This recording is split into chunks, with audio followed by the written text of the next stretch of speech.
Okay. Have you ever been in one of those really high-stakes meetings? You're looking Mm. at the data, the spreadsheet looks perfect, right? Hmm. Projections are solid, the logic seems completely flawless, and yet deep down something just whispers, hang on, wait. Yeah, that little pause, that friction inside. Exactly. Yeah. And we often just try to power through, don't we? Like it's some kind of technical glitch in our thinking. Right. But what our sources for this deep dive really highlight is that hesitation. Hmm. Well, it's actually a crucial signal. It's important. So it's not a flaw.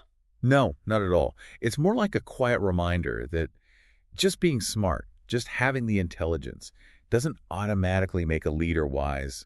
Awareness does. Oh, okay. So when that logic feels, insufficient, it usually means we've hit a human challenge, maybe even a spiritual one, that data just can't touch. And that's really our mission today, isn't it? We're digging into this essential and honestly often ignored connection between emotional intelligence, EQ, and spiritual intelligence, AQ. Precisely. Because let's be real, a lot of brilliant leaders, top execs, they lose their way, or their amazing strategies just fizzle out. And it's not usually because they lack skill, is it? No, rarely. It's because they're ignoring these deeper currents. They're kind of fighting battles on the surface. Ah. While these unexamined emotional patterns, or maybe a lack of spiritual insight, are actually driving like 90% of their decisions without them even realizing it. Wow. So the real gap isn't knowledge, especially for leaders trying to navigate today's world, the speed, the uncertainty. It's alignment. That's the key word. It's the gap between what they know they should do logically and what their fear or their ego actually makes them do. I see. And integrating EQ and EQ, well, that's really the path to getting that steady conviction, that genuine composure, even when everything feels like it's shifting under your feet. Okay, let's unpack that. Let's start with the foundation, why logic fails sometimes. The failure point. The material we looked at keeps pointing back to this idea that leadership often stumbles not because of technical incompetence, but because of unexamined emotion. Absolutely. Think about that visionary founder who feels this inner unease about a huge deal, but just pushes it aside. Yeah, ignores the gut feeling. Or the executive who's brilliant but keeps snapping in frustration, totally alienating their team. Those aren't just strategic missteps. They're emotional blind spots. Exactly. Yeah. And they erode trust, slowly but surely. Okay, so that brings us squarely to emotional intelligence, EQ. Yes. EQ is basically our toolkit for seeing and navigating that landscape of feelings, identifying fear, pride, empathy, resilience, both in ourselves and crucially in others. Daniel Goleman's work is foundational here, right? His 5 It's components. a fantastic framework. Let's walk through those five, but maybe look at them through this lens of alignment and spotting that ego influence we talked about. Okay, give us the pillars. How do they help detect ego? All right, first, the absolute bedrock, self-awareness. This isn't just, knowing you feel angry. Okay. It's deeper. It's recognizing, my ambition right now is making me impatient, and that impatience is hurting my team.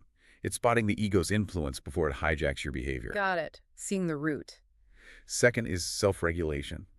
This is about managing or maybe channeling those disruptive impulses, like thinking before you act, Crucial. hugely. It's the ability to control your moods, suspend judgment for a moment. Okay, that sounds good in theory. But let's get practical. You're stressed, deadline's looming. How does suspending judgment actually work in that moment? What's the first step? The very first practical step, it's often physical, it's a pause. Self-regulation means recognizing that biological surge, the tight chest, the knot in the stomach, Mm-hmm. and instead of firing off that aggressive email immediately, you actually maybe stand up, walk away for 60 seconds, just create a little bit of space between the trigger and the response. Create that friction deliberately. Okay, makes sense. What's next on the list? Third is motivation. And this is about the intrinsic drive, a passion for the work itself, for reasons that go beyond just the paycheck or the title. The why. Exactly. Pursuing goals with real energy and persistence because you believe in them. Fourth, we have empathy. This is the ability to truly understand the emotional reality of other people. So not just hearing the words. No, it's listening underneath the words, Yeah. trying to grasp the needs or maybe the fears. that are driving their behavior, what's really going on for them. Which flows naturally into number 5, I guess, social skills. It does. This is about being proficient in managing relationships, building rapport, communicating clearly, persuading, collaborating effectively. It's kind of the external proof of your internal emotional balance. Okay, so that's the full EQ package. Self-awareness, self-regulation, motivation, empathy, social skills. That's the profile. But here's where the material we reviewed points out a really critical limitation. Oh, what's that? High EQ, Yeah. on its own. Well, it can still be used for manipulation. Right. That's a serious point. Can you give like a quick example? How might that manipulative EQ show up in, say, a team meeting? Okay, imagine an executive who's a master of empathy. They know exactly the right words to praise and validate a team member. Making them feel great. Exactly. Right before asking them to take on some impossible task or maybe make a compromise that's personally risky for them but serves the exec's agenda. Ah, I see. Using connection to exploit. Precisely. They use their understanding of that person's need for approval, that's the empathy skill, to push their own self-serving goal. The EQ gives them the skill, but it doesn't provide the moral compass. Okay, that makes the need for the next layer incredibly clear, the spiritual lens or spiritual intelligence.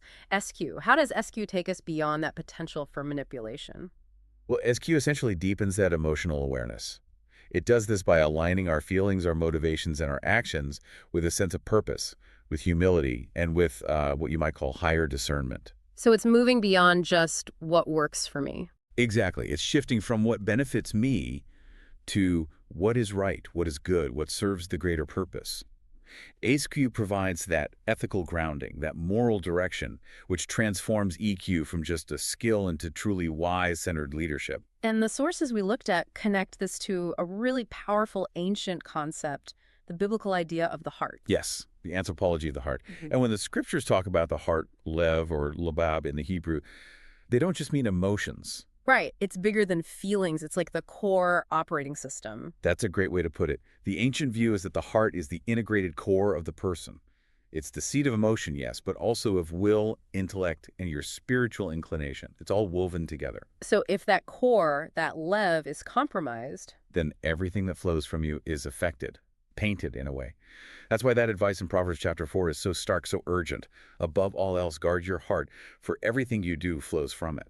wow. Spiritual insight, ACE-Q, helps you discern what should be guiding you at that really fundamental level. And thinking practically, one immediate benefit of bringing EQ and seek together is getting a handle on reactive, fear-driven decisions. Oh, absolutely. Yeah. Fear, when it's unchecked, it just warps our perception. It becomes toxic, especially in a professional context. We saw that theme come up again and again. Yeah, like fear of failure. Yeah. That can easily morph into soul-crushing micromanagement. Or fear of criticism. Leads to avoiding those tough but totally necessary conversations. If you're not emotionally self-aware and you lack that spiritual grounding, these fears can unconsciously dictate almost everything you do. And EQ directly challenges that anxiety. It does.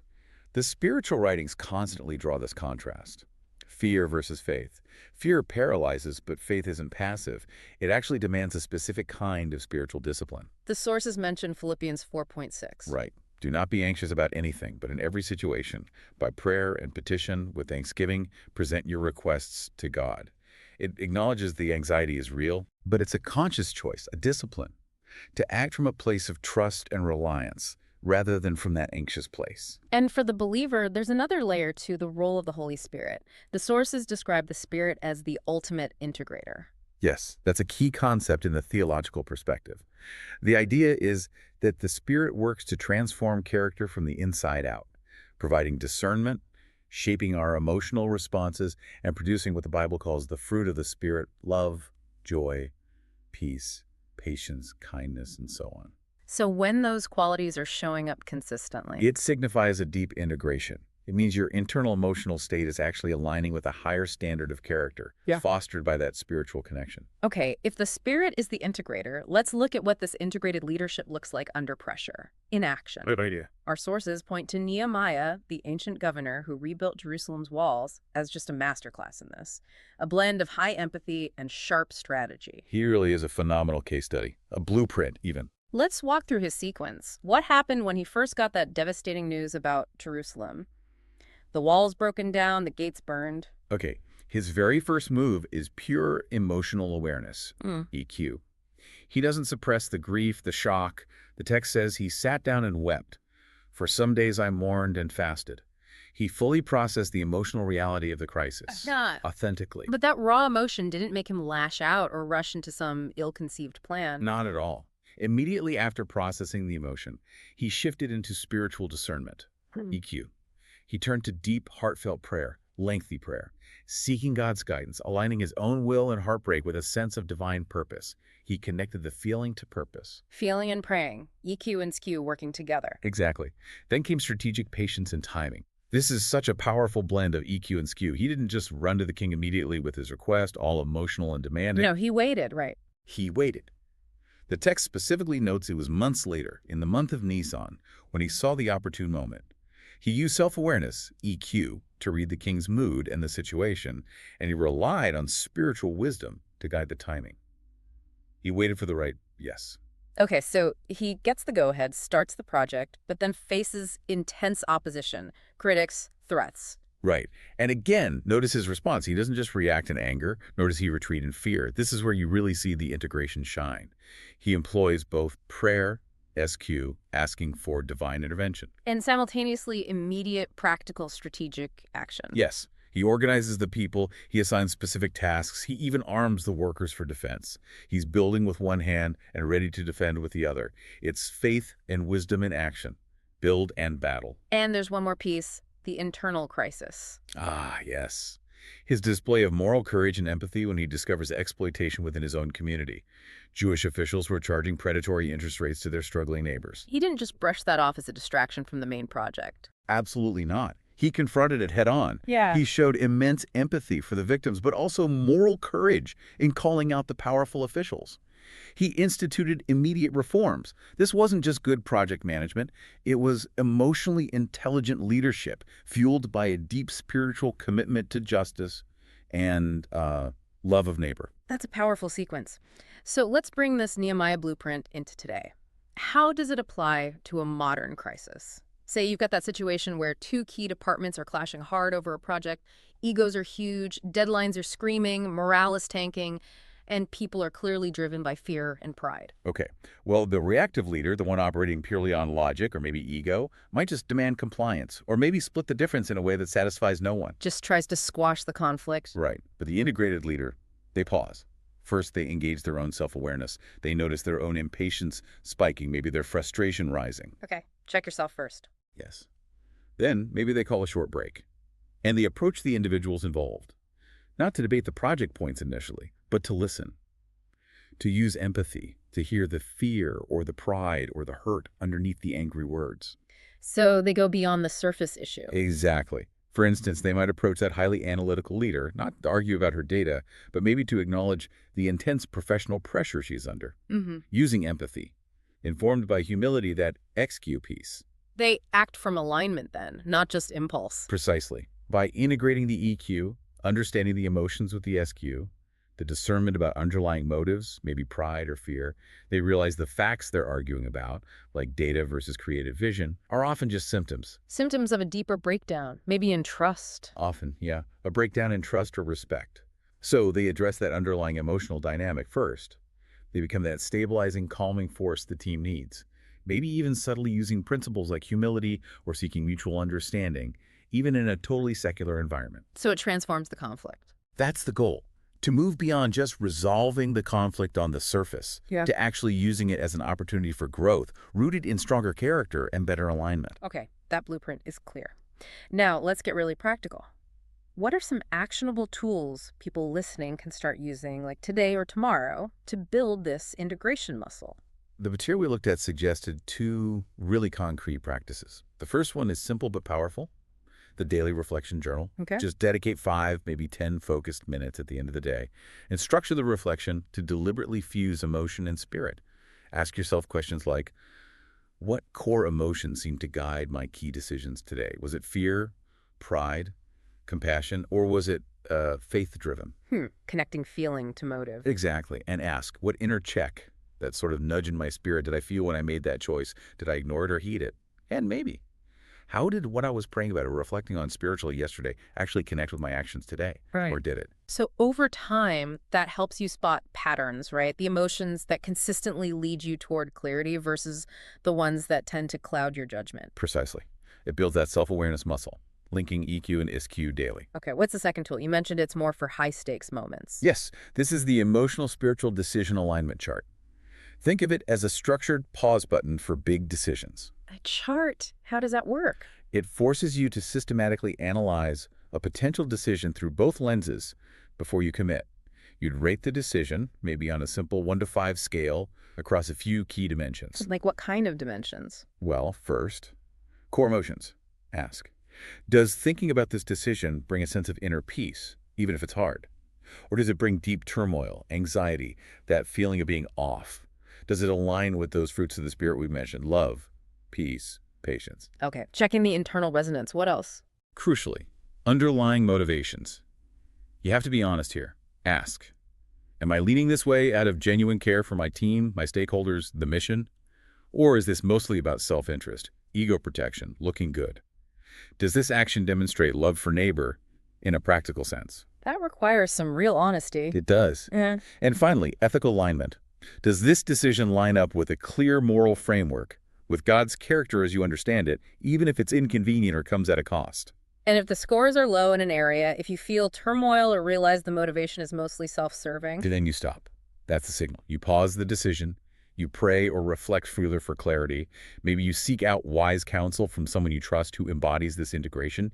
You don't proceed until there's better alignment. Okay, those are two very tangible tools. So zooming out again, what does this kind of deep internal work by leaders mean for the organization as a whole? Why should a company focus purely on performance metrics, care about EQ and SQ integration? Well, the ripple effects are pretty profound. When leaders operate this way, it fosters genuine organizational flourishing. They start leading with what you might call authentic authority, Meaning. meaning authority rooted in their character, their integrity, their conviction, not just their job title or positional power.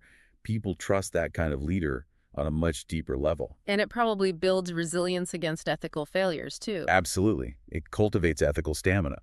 Leaders who are integrating EQ and ESQ are more likely to adhere to a higher moral code, especially when it's difficult or costly. This actively prevents those catastrophic ethical collapses that destroy companies and reputations. So the research we looked at suggests this whole journey isn't just about making better decisions, is it? It's something deeper. It really is. It's about moving beyond being merely competent, making the easy calls, toward becoming more fully realized, integrated, morally grounded individuals, reflecting perhaps that innate divine design or potential within us. That's a powerful idea, the vertical clarity, as you put it. Right. Emotional intelligence helps you understand yourself and others. That's the horizontal plane. Spiritual intelligence helps you understand meaning, purpose, ultimate direction. That's the vertical. And when you bring them together. That's where you get truly powerful, lasting influence. And it's how you begin to restore trust in leadership, where it's so often been broken. It's fascinating, isn't it? Because we live in this world increasingly driven by metrics, by data, by AI and machine learning. And AI can predict markets, optimize supply chains, write code, but it cannot interpret moral weight.